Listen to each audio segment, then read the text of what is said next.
আল্লাহ পাক বলে বান্দা যখন আমাকে ডাকে আমি বান্দার একদম নিকটে, তার ঘাড়ের চাইতেও নিকটে। ওয়া নাহানু আকরাবু ইলাইহি মিন হাবলিল ওয়ারিদ। আমি আমার বান্দার সারা যে রগের উপরে তার মাথা, এর থেকেও আমি আমার বান্দার বেশি নিকটে। সুবহানাল্লাহ পড়ে। আমি তোমার কাছে, আমার কাছে মাপ চাও, যত বড় গুনাহ হোক। ওয়া ক্বালা রাব্বুকুম উদউনি আস্তাজিব লাকুম। তোমার প্রভু তোমাকে ডেকে বলেছে আমাকে ডাকো, আমি মাফ করে দেবো। সুবহানাল্লাহ। কত বড় কথা, আমাকে ডাকো, নিরাশ হয়েও না, হতাশ হয়েও না। আল্লাহর গজব বেশি না রহমত বেশি? আল্লাহর রহমত বেশি। হাদিসে কুদসির ভিতরে এসেছে, আল্লাহ পাক বলেছেন কোন বান্দা যদি আমার দিকে এক বিগত অগ্রসর হয়, আমার রহমত তার দিকে এক হাত এগিয়ে যায়। কোন বান্দা যদি আমার দিকে হেঁটে আসে, আমার রহমত তার দিকে দৌড়ে যায়। বান্দা যখন আল্লাহর দরবারে দুহাত উঁচু করে চোখের পানি ফেলে দেয়, মুসলিম শরীফের হাদিসের ভিতরে এসেছে গভীর রাত্রে, রাতের তৃতীয় অংশে আল্লাহ রাব্বুল আলামিন প্রথম আকাশে আসেন আর ডেকে বলেন, পৃথিবীতে আছো নাকি কেউ গুনাহ করে জীবন বরবাদ করে দিয়েছো, আমার কাছে মাফ চাও। ঋণগ্রস্ত আছো, অসুস্থ আছো, অপমানিত আছো, কে আছো মাজলুম, আমাকে ডাকো, আমার কাছে বলো, আমি ডাকে সাড়া দেব, জীবনের আশা পূরণ করে দেব। ওই সময় যেই সমস্ত লোকেরা কাঁদে তাহাজ্জুদের নামাজ পড়ে, আল্লাহ জিজ্ঞেস করেন ফেরেশতারা, অমুক অমুক দেশ অমুক অমুক বান্দারা কাঁদে কেন? ফেরেশতারা বলে রব্বুল আলামিন তুমি তো ভালো করে জানো। আল্লাহ বলেন জানি, তবুও তোমাদের মুখে শুনতে চাই। তারা বলে রব্বুল আলামিন তোমার এই বান্দা গুনাহ করেছি, গুনার জন্য মাফ চায়, জাহান্নাম থেকে বাঁচতে চায়। আল্লাহ পাক বলেন ফেরেশতারা আমার এই বান্দারা আমারে দেখেছে নাকি? বলে দেখে নাই। বলে আমার দোজখ দেখেছে নাকি? বলে না, তাও দেখে নাই। আমার বেহেশত দেখেছে নাকি? বলে না, তাও দেখে নাই। আল্লাহ পাক বলেন ফেরেশতারা সাক্ষী থাকো, ওরা আমাকে দেখে নাই, আমার বেহেশত দোজখ কিছুই দেখে নাই, শুধুমাত্র আমার নবীর কথা, আমার কোরআনের কথা বিশ্বাস করে আরামের ঘুমকে হারাম করে যেভাবে তারা কাঁদতেছে, সাক্ষী থেকে যাও ফেরেশতারা, আবার রহমতের দরিয়ায় জোশ মেরেছে, আমার ওই ক্রন্দনরত বান্দাগুলিকে আমি আল্লাহ মাফ করে দিলাম। সুতরাং মুমিন বান্দা যারা, আল্লাহর মুমিন বান্দা যারা, এই ঈমানের কোয়ালিটি, এটাও হতাশায় নিরাশায় ভেঙে পড়বে না। গুনাহ তো মানুষই করে, গুনাহ হয়ে গেছে, মাপ চাও। তোমার গুনাহ কদ্দুর? তোমার গুনাহ যদি হয় পাহাড় সমান, আল্লাহর রহমত আকাশ সমান। জাহান্নামের কঠিন শাস্তি থেকে বাঁচতে হলে আল্লাহর প্রতি ঈমান আনতে হবে। আর ঈমান আনলে যে কোয়ালিটি গুলি হওয়া উচিত, সেগুলি আমি আপনাদের সামনে আলোচনা করছি। এরপর আরেকটি কোয়ালিটি হবে মুমিনের, তা হলো কঠোর কঠিন বিপদে অবিচল থাকবে, বিপদে ভেঙে পড়বে না। বিপদ আপদ, শত্রুতা, ক্ষয় ক্ষতি যা কিছু হয় সবই আল্লাহর পক্ষ থেকে, এটা মেনে নিতে হবে এবং ধৈর্য ধারণ করতে হবে। বিপদ মুসিবত শুধু উম্মতের জন্য নয়, দুনিয়ার সমস্ত নবীদের বিপদ এসেছে, হয় নাই? নবীদের বিপদ আসে নাই? কোরআনে কারীম থেকে শুনুন, আল্লাহ রাব্বুল আলামিন বলেন, وَكَذَلِكَ جَعَلْنَا لِكُلِّ نَبِيٍّ عَدُوًّا مِنَ الْمُجْرِمِينَ। আল্লাহ পাক বলেন এমনি করে আমি সকল নবীদের শত্রু বানিয়ে দিয়েছি, সব পাপিষ্ঠ আর অপরাধ প্রবণ লোকদেরকে। প্রত্যেক যুগে নবীদের শত্রু ছিল, প্রত্যেক যুগে নবীদের কি ছিল? শত্রু ছিল। সে শত্রু কারা ছিল? আল্লাহ পাক বলছেন নবীদের শত্রু ছিল পাপিষ্ঠ আর অপরাধ প্রবণ লোক, এরাই ছিল নবীদের দুশমন। রাসূলগণের অবস্থা যদি এই হয়, তাহলে তার উম্মত, ওই দিনের ধারক বাহক যারা, তাদের বুঝি বিপদ আপদ হবে না নাকি? হবে কিনা? তো ইসলামের বিরোধিতা যারা করে, কোরআনের পরিভাষায় বলা হয়েছে ইসলামের দুশমন, নবীদের দুশমন। দুনিয়ার সব পাপিষ্ঠ আর অপরাধ প্রবণ লোকেরাই ইসলামের দুশমন হয়, নবীদের দুশমন হয়। আজও দেখেন, আজও তাকিয়ে দেখেন, ইসলামী আন্দোলনের বিরোধিতা যারা করে তারা পাপিষ্ঠ চরিত্রের কিনা, তাকায় দেখেন, খুঁজে দেখেন, সর্বত্র খুঁজে দেখুন, খুঁজে দেখুন। যারা ইসলামী আন্দোলনের বিরোধিতা করে, যারা ইসলামকে মিটিয়ে দেওয়ার চেষ্টা করতেছে, যারা ইসলামকে মৌলবাদ বলে, ইসলামকে সাম্প্রদায়িক বলে, কোরআনে কারীমের কথা কত স্পষ্ট। যে নবীদের দুশমন হয়, ইসলামের দুশমন হয় মুজরিম লোকেরা, অপরাধ প্রবণ আর পাপিষ্ঠ লোকেরা। আজও আমরা দেখতে পাই এই শ্রেণীর লোকেরা পাপিষ্ঠ এবং সবচাইতে সমাজের নিকৃষ্ট ধরনের চরিত্রহীন লোক। নামাজ নাই। আপনি খুঁজে দেখেন ইসলামী আন্দোলনের বিরোধিতা যারা করছে, যারা নেতৃত্ব দিচ্ছে, নামাজ নাই, রোজা নাই, চরিত্র নাই, হজ নাই, যাকাত নাই, মদ, জুয়া, জেনা, ব্যভিচার ইত্যাদিতে লিপ্ত। চেহারা দেখলে ছেলেপেলেরা 2 গ্লাস পানি খায় ভর ছোটে। কথা ঠিক কিনা কয়? এই হলো অবস্থা। মারে কেন? মুমিনদেরকে, পয়গম্বরদেরকে, সাহাবীদেরকে এবং ইমানদারদেরকে মারে কেন? তার কারণ হচ্ছে আল্লাহ রাব্বুল আলামিন বলেছেন, ওয়া মা নাকামু মিনহুম ইল্লা আইয়ুমিনু বিল্লাহিল আজিজিল হামিদ। কাফিররা ইমানদার লোকদেরকে অন্য কোন অপরাধী নির্যাতন চালায় না, নির্যাতন চালায় শুধু এই কারণে যেহেতু মুমিন লোকেরা পরাক্রমশালী, আল্লাহ রাব্বুল আলামিনের দ্বীনকে কায়েম করতে চায়, তার উপরে ঈমান এনেছে, এই কারণেই তারা মারে। ঠিক কিনা কর? যুগে যুগে নবীদের উপরে, সাহাবীদের উপরে যে অত্যাচার হয়েছে, সে অত্যাচার এই কারণেই হয়েছে, অন্য কোনো কারণে নয়। এই কঠিন বিপদে অবিচলতা এবং ধৈর্যের দৃষ্টান্ত নবীগণ পেশ করেছেন পৃথিবীর বুকে। আমরা দেখেছি ইব্রাহিম আলাইহিস সালামকে আগুনে ফালানো হয়েছে, আছে না কোরআন শরীফে? আমি কিন্তু গল্প করতেছি না, সব কোরআনের কথা। কিসের কথা? ইব্রাহিম আলাইহিস সালামকে আগুনে ফালানো হচ্ছে। অপরাধ কি?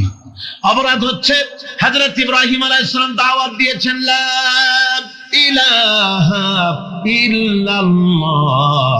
জোরে পড়েন, লা ইলাহা ইল্লাল্লাহ, লা ইলাহা, লা ইলাহা ইল্লাল্লাহ মুহাম্মাদুর রাসূলুল্লাহ। হযরত ইব্রাহিম আলাইহিস সালাম দ্বীনের দাওয়াত দিয়েছেন, এক আল্লাহর দাওয়াত দিয়েছেন, ঈমানের দাওয়াত দিয়েছেন। আর কোন অপরাধ ছিল না। নমরুদ সহ্য করতে পারলো না। কোরআনে কারীমের মধ্যে সব কথাগুলি আল্লাহ পাক এই জন্য বিধৃত করেছেন, এই জন্য কোরআনে কারীমের মধ্যে সব কথা উঠায় দিয়েছেন, যাতে করে মুমিনেরা বিপদ আসলে পরে যেন ঘাবড়ে না যায়। ইব্রাহিম আলাইহিস সালামকে আগুনে ফালানো হচ্ছে। ফেরেশতা বলছে, ইব্রাহিম তোমারে আগুনে ফালায় দাও, হতেছে আমার কাছে সাহায্য চাও, আমার কাছে ক্ষমতা আছে, আগুনগুলো উঠায় নমরুদের বংশ জ্বালায় দেব। হযরত ইব্রাহিম ফেরেশতার কাছে সাহায্য চাইছিলেন নাকি? তিনি বললেন, ফেরেশতা তোমার কাছে সাহায্য কেন চাইব? আমি তো এমন কোন অন্ধ আল্লাহর ইবাদত করি না যেই অন্ধ স্রষ্টা তার গোলামের দুঃখ দুর্দশা না দেখেন। আমি তোমার কাছে সাহায্য চাইব না। হযরত ইব্রাহিম আলাইহিস সালাম পাশ করলেন। কি বলেন, পাশ করছেন না? ঈমানের পরীক্ষায় পাশ। আগুনের মধ্যে হযরত ইব্রাহিমকে যখন ফেলানো হচ্ছে, রব্বুল আলামিন আগুনের প্রতি নোটিশ করে দিলেন, ইয়া নারু কুনি বারদাও ওয়া সালামান আলা ইব্রাহিম। আগুন আমার ইব্রাহিমের জন্য শান্তিদায়ক, ঠান্ডা হয়ে যা। এখন কি আর আগুনের বাপের ক্ষমতা আছে ইব্রাহিমকে পোড়ানো? আর ক্ষমতা নাই। আমার বন্ধুগণ, ইব্রাহিম আগুনের ভিতরে আরামে বসা আছেন, আর ওদিকে নমরুদ বসে বসে দেখতেছে দূর থেকে। ইব্রাহিম তো জ্বলে না, গায়ের মধ্যে আগুন জ্বলে গেল। ডাক দিয়া কয়, আগুন তোর হলো কি? কেন জ্বালাইতে পারিস না আমার দুশমন রে? হলোটা কি তোর? তোর কি জ্বালানো শক্তি বন্ধ হয়ে গেল নাকি? আগুনের ভিতর থেকে জবাব এলো, নমরুদ রে, আমার ভিতরে জ্বালানো শক্তি আছে কি নাই যদি প্রমাণ করতে চাও, টেস্ট করতে চাও, তুই নিজে আয়, তোরে শুদ্ধ তামাম দুনিয়া জ্বালাই দিতে পারি, ইব্রাহিমের এক গাছা পশমও জ্বালাইতে পারি না। তার কারণ হচ্ছে আমি হচ্ছি মাখলুক, আল্লাহ হচ্ছেন খালিক। আল্লাহ আমাকে বলেছেন না জ্বালাতে, তুমি 1000 বার বললেও আমি ইব্রাহিমকে জ্বালাইতে পারবো না। কোরআনে কারীমে ঘটনা বলে মুমিনদেরকে সাহস দেওয়া হচ্ছে, মুমিনেরা দ্বীনের কাজ করতে গিয়ে বিপদ আবাজ আসবে। ঈমানের দাবি হলো বিপদ আসবে, আর বিপদ আসলে ঘাবড়ায় যেও না, মুসিবতে পড়ে চিন্তায় পেরেশানে হয়রান হয়ে যেও না। বিশ্বকবি আল্লামা ইকবাল কি সুন্দর করে বলেছেন, আজ ভি হো জুবিরানা, ভয় পেলেন না। হযরতে হুদ আলাইহিস সালাম বললেন, কোরআনে কারীমে হযরত হুদের কথা কোট করা হলো, ফাকিদুনি জামিআন সুম্মা লা তুনজিরুন। সম্মিলিতভাবে ষড়যন্ত্র করো আমার বিরুদ্ধে, সবাই মিলে ষড়যন্ত্র করো, সুম্মা লা তুনজিরুন, আর আমাকে এতটুকু অবকাশ তোমরা দিও না। ইন্নী তাওয়াক্কালতু আলাল্লাহি রাব্বি ওয়া রাব্বিকুম, আমি ভরসা করেছি সেই আল্লাহর উপরে যার কুদরতি হাতের ভেতরে, যিনি আমাদের রব তোমাদেরও রব, আর যার কুদরতি হাতের ভিতরে তামাম পৃথিবীর জানগুলি যার হাতে, সে আল্লাহর উপরে ভরসা করেছি। ষড়যন্ত্র যদ্দূর আছে করতে থাকো, আমি ষড়যন্ত্র পরোয়া করি না। সুবহানাল্লাহ। এটাই হলো মুমিনের কোয়ালিটি। শুধু ঈমান, লা ইলাহা ইল্লাল্লাহু মুহাম্মাদুর রাসূলুল্লাহ, গরুর গোশত খাই, আর রবিউল মাস আসতে পরে ইয়া নবী সালাম আলাইকা, ইয়া রাসূল সালাম আলাইকা, তারপরে গরম গরম জিলাপি আর রসগোল্লা খাইলাম খুব বেশি করিয়া, এর নাম মুমিন নয়। মুমিন হচ্ছে তার চলায় ফেরায় ওঠায় বসায় সাহসিক তার এক আন্দাজ তৈরি হবে সে। আমার ভাইয়েরা, বিপদে অবিচলতা আমাদেরকে পয়গম্বরেরা শিক্ষা দান করেছেন। আমরা দেখতে পেয়েছি বিশ্বনবী জনাবে মুহাম্মদুর রাসূলুল্লাহ সাল্লাল্লাহু আলাইহি ওয়াসাল্লাম হিজরতের রাত, কাফেররা চতুর্দিকে দাঁড়ানো, হযরত জিবরাইল এসে বলেন, ইয়া রাসূলুল্লাহ, হে কাফেররা চতুর্দিকে ঘিরে দাঁড়িয়েছে, গভীর রাত, এখন হাতে তাদের তরবারি, সকাল হলে পরেই তারা আপনাকে মেরে ফেলে দিবে, তাড়াতাড়ি ওঠেন, মদিনার দিকে চলে যান। আল্লাহ নবী ঘুমের থেকে জেগে হযরত আলীকে ডেকে বলেন, আলী, আল্লাহ অর্ডার করেছে আমি মদিনায় চললাম, আমার বিছানার পরে আমার চাদর গায়ে দিয়ে শুয়ে থাকো। হযরত আলী বলেন, আল্লাহর হাবিব, আপনার চাদর গায়ে দিয়ে ঘুমিয়ে থাকবো, সকালবেলায় কাফির বেঈমানেরা আপনার বিছানার পরে আপনার চাদর গায়ে দেওয়া অবস্থায় আমি আলীকে তারা মুহাম্মদ মনে করবে, আর আমি আলীকে নবী মনে করে তারা তাদের তরবারি দিয়া কেটে কেটে টুকরা টুকরা করে আবার বিদায় করে দেবে দুনিয়া থেকে। এতটুকুনো পরোয়া করি না, বরং আমার দিলের মধ্যে এটাই তৃপ্তি থাকবে যে আমি আলীর জীবনের বিনিময় আল্লাহর হাবিব দুনিয়ায় বেঁচে আছেন। যে ব্যক্তি বিদ্রোহ করেছে এবং দুনিয়ার জীবনকে অগ্রাধিকার দিয়েছে, তার জায়গা হচ্ছে জাহান্নাম। জোরে বলেন নাউজুবিল্লাহ। যে ব্যক্তি আল্লাহর সঙ্গে বিদ্রোহ করেছে আর পরকালের জন্য পাথর জোগাড় করে নাই, দুনিয়াকে অগ্রাধিকার দিল, পরকালকে ভুলে গেল, তার জায়গা হলো জাহান্নাম। ওয়া আম্মা মান খাফা মাকামা রাব্বিহি ওয়া নাহান নাফসা আনিল হাওয়া ফাইন্নাল জান্নাতা হিয়াল মাওয়া। আর যে ব্যক্তি আপন প্রভুর সামনে উপস্থিত হকে ভয় করেছে এবং আপন প্রবৃত্তিকে লালসা মুক্ত করেছে, লালসার হাত থেকে রক্ষা করেছে, আল্লাহ রাব্বুল আলামিন কিয়ামতের দিন তার জন্য রেখে দিয়েছেন জান্নাত। তার জন্য কোন জায়গা? জান্নাত। আমাদেরকে পরকাল ভিত্তিক জীবন যাপন যদি করি, তাহলে কবরের জবাবগুলি খুব আসান হবে।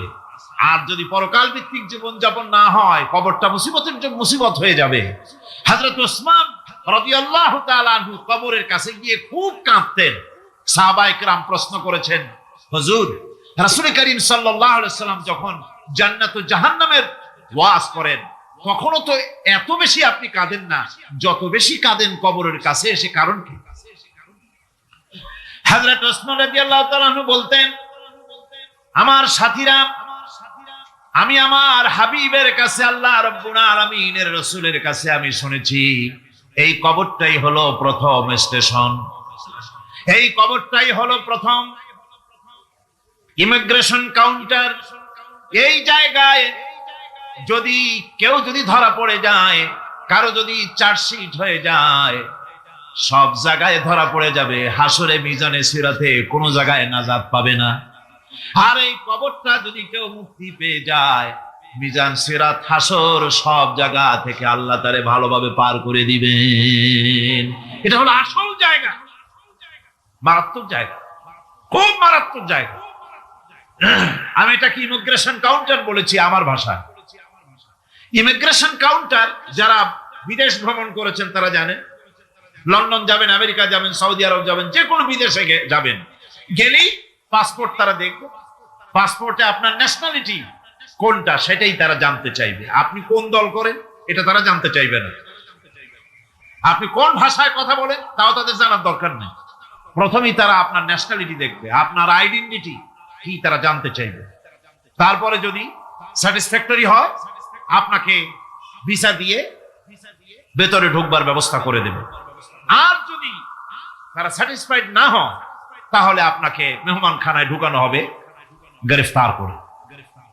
কবর হচ্ছে এ ধরনের একটি ইমিগ্রেশন কাউন্টার। কবরের ভিতরে মানুষ যখনই রাখা হবে সঙ্গে সঙ্গে দুজন ফেরেশতা আসবে। কবরের কাছে যারা এসেছিল দাফন হয়ে যাওয়ার পর এই লোকগুলি 40 কদম যেতে যতক্ষণ লাগে এর মধ্যেই দুজন ফেরেশতা এসে যাবে। এসে জিজ্ঞেস করবে, মান রব্বুকা, তুমি কোন দল করতে, ওটা তাদের জানার দরকার নেই। চাকরি কিসে করতেন ওটা জানার দরকার নেই। ব্যবসা করতেন না চাকরি করতেন প্রয়োজন নেই। প্রথমেই জিজ্ঞাসা করা হবে ন্যাশনালিটি, প্রথমেই জিজ্ঞাসা করা হবে তার ন্যাশনালিটি সম্পর্কে, তার আইডেন্টিটিটা কি, এবং সেটাকে সত্যায়িত করার জন্য, বোঝার জন্য 3টি প্রশ্ন। প্রথম প্রশ্ন, মান রব্বুকা ওয়া মা দীনুকা ওয়া মান নাবিয়্যুকা, তোমার রব কে, তোমার দ্বীন কি, তোমার নবী কে। যদি এই ব্যক্তি বেঈমান হয়, মুনাফিক হয়, সে বলবে হায় হাতা লা আদরি, হায় হাতা লা আদরি, জানি না, আমার রবকে আমি জানি না। তোমার দিন কি, দিন কারে কয় বুঝি না। এরপরে আল্লাহর নবী জনাবে মুহাম্মদ রাসূলুল্লাহ সাল্লাল্লাহু আলাইহি ওয়াসাল্লাম কে দেখানো হবে, বলা হবে মা কুনতা তাকুলু ফি হাদার রাজুল, এই ব্যক্তি সম্পর্কে তোমার ধারণা কি নিকে, বলবে আমি চিনি না। নাউযুবিল্লাহ। বাস, এরপরে তার যা হবার তাই শুরু হয়ে যাবে। আর যদি বান্দাটা মুমিন হয়, প্রশ্ন করা হবে মান রব্বুকা, জবাব দেবে রব্বি আল্লাহ, আমার রব আল্লাহ রাব্বুল আলামিন। ওয়া মা দীনুকা, দীনুনা ইসলাম, আমার দিন হচ্ছে ইসলাম। এরপরে আল্লাহর নবীকে দেখানো হবে। কয়েক রকমের বর্ণনা আছে, কোন বর্ণনায় আছে হুজুরের আকারে দেখানো হবে, অথবা রাসূলকে সরাসরি দেখানো হবে। বলা হবে মা কুনতা তাকুলু ফি হাদার রাজুল, এই লোকটি সম্পর্কে ধারণা কি। মুমিন ব্যক্তি বলবে হাদা নবিয়ুনা মুহাম্মাদুর রাসূলুল্লাহ সাল্লাল্লাহু আলাইহি ওয়াসাল্লাম, ইনি আমার তো সেই নবী মুহাম্মাদুর রাসূলুল্লাহ সাল্লাল্লাহু আলাইহি ওয়াসাল্লাম। আমরা যেন এই রকমের জবাব দিতে পারি, আল্লাহ কবুল করো। সকলে জোরে বলেন আমিন। জবাব হয়ে যাওয়ার পর গায়ব থেকে আওয়াজ আসবে, ফাফরিশু বিল জান্নাতি ওয়ালবিসু বিল জান্নাহ, ও আমার ফেরেশতারা, আমার এই বান্দাকে জান্নাতের পোশাক পরায়া দাও আর কবরটাকে জান্নাতের বিছানা বিছায়া দাও। জান্নাতের পোশাক পরায়া দাও, জান্নাতের বিছানা বিছায়া দাও। ইলা মাদ্দা বাসারিহি, তার চোখের দৃষ্টি যত দূর যায় কবরটা ততটা প্রশস্ত করে দাও। এরপর বেহেশতের পোশাক পরাইয়া, বেহেশতের বিছানা বিছায়া ফেরেশতা বলবে নূম কানাউমুল উরুস, ঘুমিয়ে যাও। দুলামিয়া যেমন বাসর সজ্জায় নতুন বউ নিয়ে আরামে ঘুমায়, এরকম আরামে ঘুমায় যাও। ইলা ইয়াউমিল কিয়ামা, কিয়ামত পর্যন্ত ঘুমায় থাকবে, আরামে ঘুমিয়ে থাকবে। এরপরে সিংহায় ফুৎকার হবে, সিংহার ফুৎকারের আওয়াজে তার ঘুম ভেঙে যাবে। বলবে ইয়া ওয়াইলানা মান বা'আসানা মিন মারকাদিনা, হায় আফসোস, আমার এত আরামের ঘুম থেকে কে আমাকে জাগ্রত করলো, আমার ঘুমটারে নষ্ট করলো কে। আওয়াজ আসবে হাদা মা ওয়াদার রহমান ওয়া সাদাকাল মুরসালুন, এটা হচ্ছে রহমানের সেই ওয়াদা, আর মুরসালিনরা নবীরা সত্য কথাই বলেছিলেন, সেই কিয়ামত অনুষ্ঠিত হচ্ছে। আমার বন্ধুগণ, সেজন্য এই দুনিয়ার মোহে পড়ে থাকলে পরে দুনিয়ায় যারা অগ্রাধিকার দিবে দুনিয়াকে পরকালের তুলনায়, জবাব দিতে পারবে না কবরের ভিতরে গিয়া। আর যারা পরকালকে অগ্রাধিকার দিবে, দুনিয়ার চাইতে পরকালকে বেশি অগ্রাধিকার দেবে, আর আল্লাহর ভয় কলিজার ভিতরে রাখবে, কবরের জবাব সঠিকভাবে দিতে পারবে, কিয়ামতের দিন আল্লাহ রাব্বুল আলামিন তাদের জন্য জান্নাত দান করবেন। জোরে বলেন আমিন। দুনিয়াটা হচ্ছে দুনিয়া যেখানে আমরা আছি। আমি আগেই বলেছি দুনিয়া হচ্ছে আদনা শব্দ থেকে এর উৎপত্তি হয়েছে। তুচ্ছ, নিকৃষ্ট, এটার দাম নাই, এটার মূল্য নাই। কত বড় কথা চিন্তা করেছেন? জীবনের যে অংশ ফেলে এসেছি তা আজকে স্বপ্ন, তা আজ কি বলেন? স্বপ্ন। আর সামনে যা আছে সেটা আকাঙ্ক্ষা, আর মাঝখান থেকে সময় সব চলে যাচ্ছে। এরপরে তিনি বলছেন ওয়ামাই ইয়াসহাবিদ দুনিয়া ইয়াকুন মিসলা কাবিদিন আলাল মাই খালাতুহু ফুরুজুল আসাবিঈ। দুনিয়াদারের অবস্থা হচ্ছে এই, কেউ যদি দুই হাতে পানি খামসায় ধরে, দুই হাতে কি ধরছে বলেন? দুই হাতে পানি খামসায় ধরেছে, খুব মজবুত করে ধরেছে, 2 মুঠ পানি। বলেন থাকবে কতটুকু? কতটুকু থাকবে? 1 ফোঁটাও থাকবে না। কারণ তার আঙ্গুলের ফাঁক তার সাথে খেয়ানত করবে, আঙ্গুলের ফাঁক দিয়া পানিগুলি সব বেরিয়ে চলে যাবে। সুতরাং দুনিয়া যারা চায় তারা ঠিক পানি খামসায় ধরলে পানি যেমন হাতের ভেতর থেকে খেয়ানত করে চলে যায়, যারা দুনিয়া চায় দুনিয়াও তাদেরকে এভাবে ফাঁকি দিয়ে চলে যায়।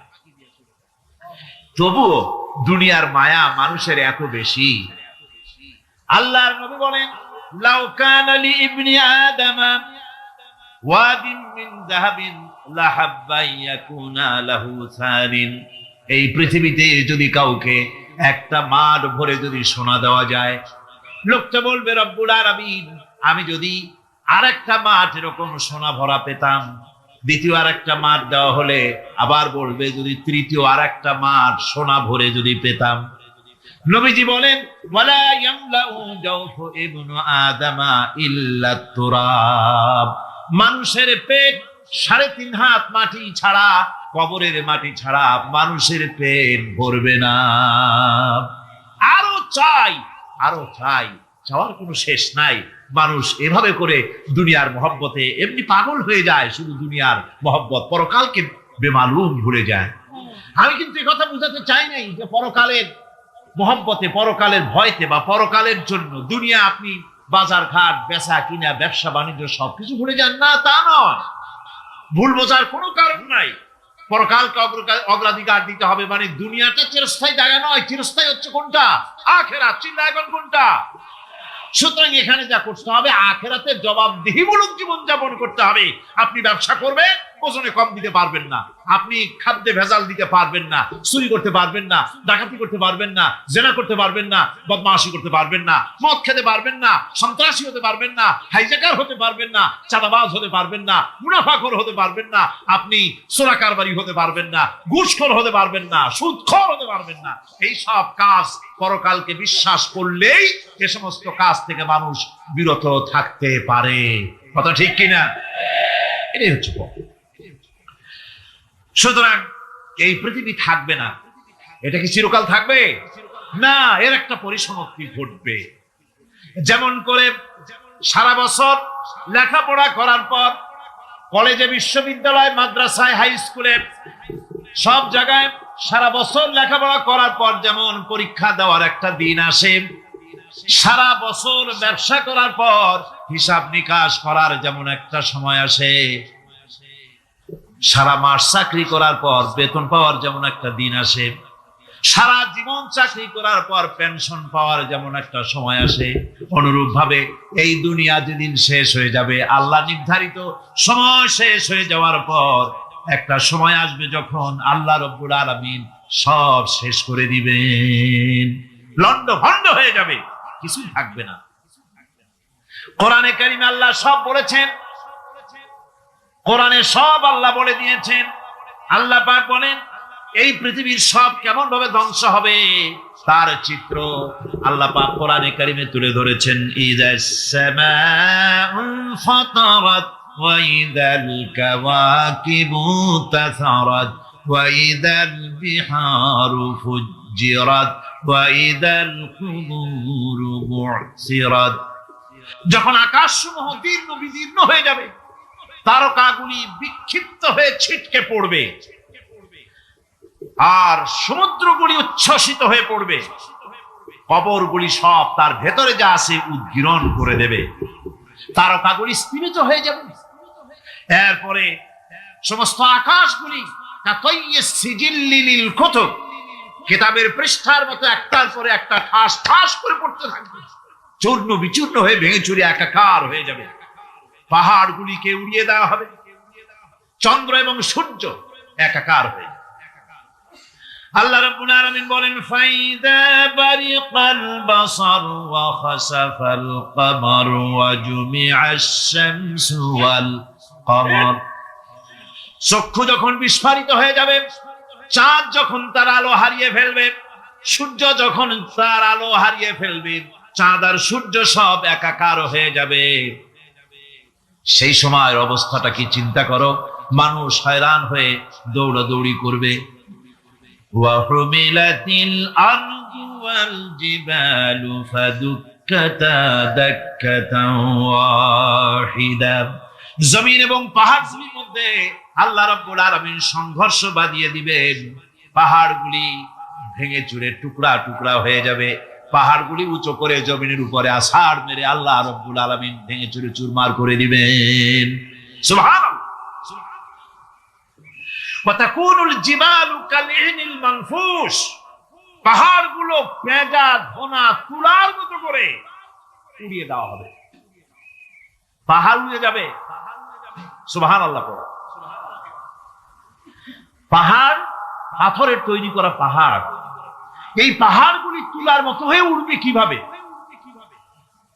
আমি এই দৃশ্য নিজের চোখে কিছুটা হলেও দেখছি। আজ থেকে 10 দিন আগে আমি ইতালি সফর করে এসেছি। ইতালির রাজধানী রোম। রোম প্রাচীন সভ্যতার লালন ভূমি। কোরআনে কারিমে সূরায়ে রোম রয়েছে, এই রোম সেই রোম। এখানের বাদশার কাছে রাসূল করিম সাল্লাল্লাহু আলাইহি সাল্লাম হেরাক্লিয়াসের কাছে চিঠি পাঠিয়েছিলেন, সেই রোম। 12 থেকে 15,000-এর মতো বাংলাদেশি মুসলমান সেখানে আছে। জুমার দিন, যেদিন আমি গেলাম তার পরের দিনই জুমা ছিল। জুমার নামাজ পড়লাম ভ্যাটিকানের কাছেই বিশাল মসজিদ, ইউরোপের ভিতরে সবচেয়ে বড় মসজিদ এটা। রোম ইসলামের দুশমনদের রাজধানী। সেখানে যখন আযান হচ্ছে আশহাদু আন্না মুহাম্মাদার রাসূলুল্লাহ, আমার অনুভূতির কথা আপনাদেরকে বোঝাতে পারবো না, কি অনুভূতির সৃষ্টি হয়েছে আমার ভেতরে। ভ্যাটিকানের পোপ এক পাশে, কিছু দূরেই ভ্যাটিকান, ওটা হচ্ছে গোটা পৃথিবীর সমস্ত খ্রিস্টানদের কাবা ভ্যাটিকান, তার পাশেই বিশাল মসজিদ। সেখানে নামাজ পড়লাম। চিন্তার ভেতরে আসলো আল্লাহ রাব্বুল আলামিন তার হাবিবের নাম, তার তাওহীদ, তার রিসালাতকে কিভাবে বিশ্বময় ছড়িয়ে দিলেন। আবু জাহেল চাইছিল মুহাম্মদ সাল্লাল্লাহু আলাইহি ওয়াসাল্লামকে স্তব্ধ করে দেবে মক্কার জীবনেই। কত বদনাম, সাহের, কাহেন, কাযযাব, শায়ের, নাউযুবিল্লাহি মিন যালিক, কত গালাগালি করলো। আর আল্লাহ শোনালেন, হাবিব চিন্তার কোনো কারণ নাই, ওয়ারাফা'না লাকা যিকরাক, আমি আপনার প্রশংসা বিশ্বময় ছড়িয়ে দেব। সুবহানাল্লাহি ওয়া বিহামদিহি। রোম প্রোগ্রাম শেষ করে আমাকে তারা নিয়ে গেল, যেটা আমি বলছি সবর কাহিনী শোনাবার সময় এটা না, যেহেতু এর সঙ্গে প্রাসঙ্গিক সেজন্য বলছি। পাহাড় কেমনে তুলার মতো হয়ে উড়বে তার নজির দেখেছি। রোম শহর থেকে 300 মাইল দূরে, 300 কিলোমিটার দূরে নেপোলিয়ান বোনাপার্ট তার বাড়ি, এবং ওটা তার নামে একটা প্রভিন্স। ভূমধ্য সাগরের পারে ভিসুভিয়াস, পৃথিবীর সবচাইতে বড় আগ্নেয়গিরি, সেটা দেখাতে নিয়ে যাওয়া হলো আমাকে। যে পাহাড়টা পৃথিবীর মাটি থেকে তার চূড়া হচ্ছে 3 মাইল উঁচু, এর 2 মাইল গাড়িতে করে ঘুরে ঘুরে যাওয়া যায়, এরপর আর গাড়িতে যাওয়া যায় না, বাকিটুকুন যেতে হবে হেঁটে হেঁটে। পাহাড়ের উপরে অক্সিজেন কম, এই মাঠের 1/4 হবে গর্তটা। সেই গর্তটার গভীরতা হচ্ছে 1.5 কিলোমিটার। এইখান থেকে পাথরগুলি উত্থিত হয়েছে, আগ্নেয়গিরি পাথর আগুনে গলে লাভা হয়ে এগুলি পাহাড় বেয়ে উপচে পড়েছে, চতুর্দিকে 12 মাইল ছড়িয়ে গিয়েছে। আমার মনে পড়লো ওয়াকুদুহান নাস ওয়াল হিজারা, জাহান্নামের আগুনের ইন্ধন হবে মানুষ আর পাথর। আমি সেখানে সেজদায় পড়ে গিয়া কানলাম আর বললাম, আল্লাহ জাহান্নামের আগুন হারাম করে দিও আমাদের জন্য। পাথর কিভাবে গললো, গলে পাথরগুলি গলে পুড়ে চতুর্দিকে পড়েছে আর ছিটকেছে, চতুর্দিকে ছিটকে পড়েছে। সেই পাথরগুলি ছিটকে ছিটকে যেগুলি পুড়ে পড়েছে সেগুলিকে দূরে সাদা রঙের বলে মনে হয়, কোনোটা সাদা কোনোটা কালো, মনে হয় যেন তুলার মতো হয়ে পড়ে আছে চতুর্দিকে। 1944 সনে তৃতীয়বারের মতো ভিসুবিয়ার্সি অগ্নিগিরি যে অগ্নি উৎপাত করে তাতে আশেপাশের 12 মাইল এলাকা এফেক্টেড হয়ে যায়। পাথরগুলি গলে এভাবে বিধ্বস্ত করে দিয়েছে। এখান থেকে এখানে জোহরের নামাজ, আসরের নামাজ আমরা পড়লাম, আল্লাহর কাছে খুব দোয়া করলাম। এখনো ধোঁয়া উঠতেছে, এখনো পাহাড়ের ফাটল দিয়ে ধোঁয়া উঠছে। একজন হাত দিয়ে আমাকে বলল যে খুব গরম লাগে ধোঁয়াগুলি। ওখানকার লোকেরা বলল যে ভেতরে এখনো আগুন আছে, তবে সুপ্ত, যে কোনো মুহূর্তে আবার তা জাগ্রত হতে পারে। আমরা সেখান থেকে নেমে এলাম। একটু কিছু দূর গিয়েই সেখানে হলো পম্পেই শহর। এই পম্পেই শহরটা হচ্ছে ঈসা আলাইহিস সালামের জন্মের 2000 বছর আগে এই শহর তৈরি হয়। ঈসা আলাইহিস সালামের জন্মের 179 বছর পর ভূমিকম্প হয়। সেই ভূমিকম্পে গোটা পম্পেই শহরটা পৃথিবীর মানুষের চোখের আড়াল হয়ে যায়, ধ্বংস হয়ে যায়, মাটির তলায় ভরাট হয়ে যায়। আজ থেকে 200 বছর আগে মাটি খনন করতে গিয়ে এই শহর আবিষ্কৃত হয়।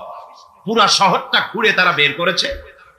180 হেক্টর জমিনের উপরে এই বিশাল শহর। ঘুরে ঘুরে দেখলাম, গাড়ি চলে না সেখানে, পায়ে হেঁটে দেখতে হলো। প্রশস্ত রাস্তা। আজ থেকে 4000 বছর আগের মানুষেরা রাস্তা বানাতে জানতো পাথর দিয়ে, এবং রাস্তার দুধারে তাদের ছিল ফুটপাত, পানির ব্যবস্থা, নগরায়নের সব রকমের সুযোগ সুবিধা। তারপরে সেখানে বিচারালয়, এরপরে দোকানপাট, বাজার ঘাট, সবকিছুর ব্যবস্থা রয়েছে। বিশাল বিশাল পাথরগুলি দিয়ে পিলার তৈরি করা। ভাবলাম এই পিলারগুলি, এই পাথরগুলি তারা কিভাবে ক্রেন ছাড়া এত উপরে উঠালো কি করে, আমার মাথায় আসলো না। পাথর কেটে কেটে সুন্দর সুন্দর অঙ্কন শিল্প তারা করেছে। এরপরে ঘুরতে ঘুরতে বাদশার রাজার বাড়িতে গিয়ে ঢুকলাম। সেখানে গিয়ে দেখলাম উলঙ্গ এত মূর্তি পাথরের তৈরি করা। পাথর কেটে কেটে দেওয়ালে যৌন মিলনের এমন কোন অশ্লীল ছবি নাই যা তারা সেখানে তৈরি করে নাই।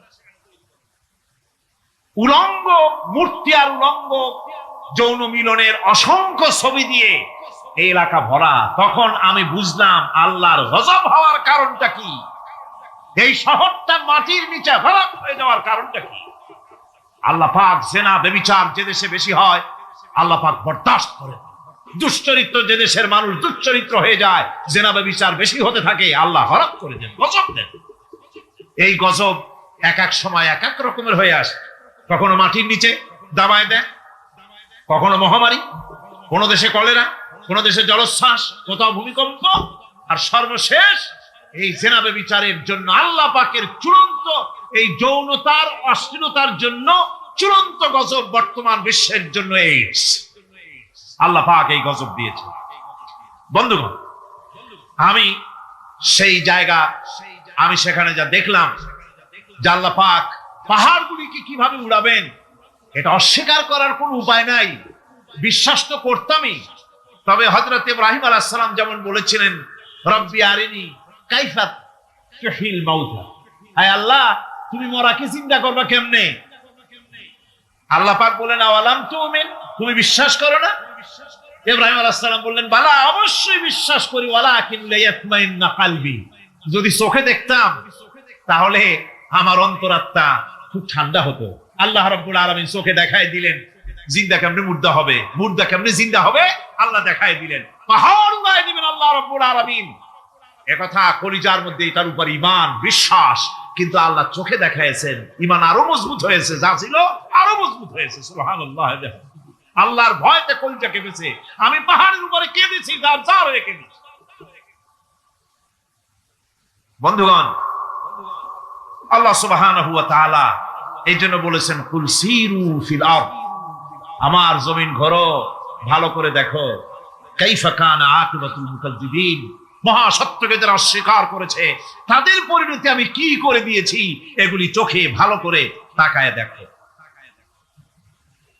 আমার বন্ধুগণ, সুতরাং এই পৃথিবীর অবসান হবে, এই পৃথিবী ধ্বংস হবে, এই পৃথিবী চূড়ান্ত ভাবে শেষ হয়ে যাবে। হ্যাঁ, আরেকটি কথা বলতে হয়, সেটা হচ্ছে যে এই রোম থেকে আরেকটু দূরে 900 মাইল দূরে হচ্ছে সিসিলি। 900 মাইল দূরে, সেখানে এই সিসিলি মুসলমানেরা শাসন করেছিল 350 বছর। সেই সিসিলিতে রয়েছে 360টা মসজিদ মুসলমানদের করা। সমস্ত মসজিদগুলি আজ তালা বন্ধ, একটা মসজিদও খোলা নাই। সেখানকার মুসলমানেরা ওয়াজ শুনতে এসেছিল রোমে। আমি তাদের জন্য পরামর্শ দিয়েছি যে গভর্নমেন্টের কাছে তোমরা দাবি জানাও যে অন্তত একটা মসজিদের দরজা আমাদের জন্য খুলে দাও। রোমের অবস্থানরত প্রবাসী বাংলাদেশি মুসলমানেরা আমাকে বলেছে, তাদের অনেকের বাড়ি চট্টগ্রামেও আছে, আমাকে বলেছে তাদের চোখে পানি আসছে বলার সময় যে চিরমের তাফসীর মাহফিল যখন আসে কলিজাটা কাঁদতে থাকে যাওয়ার জন্য। তো যাওয়া তো সম্ভব না এত দূর থেকে, আমাদের সালাম বলে দিবেন যত লোক আসবে, আর আমাদের জন্য দোয়া করতে বলবেন যেন এই রোমের ভিতরে আমরা ইসলামের আদর্শের ভিত্তিতে আমরা যেন চলতে পারি। আপনারা দোয়া করুন তাদের জন্য।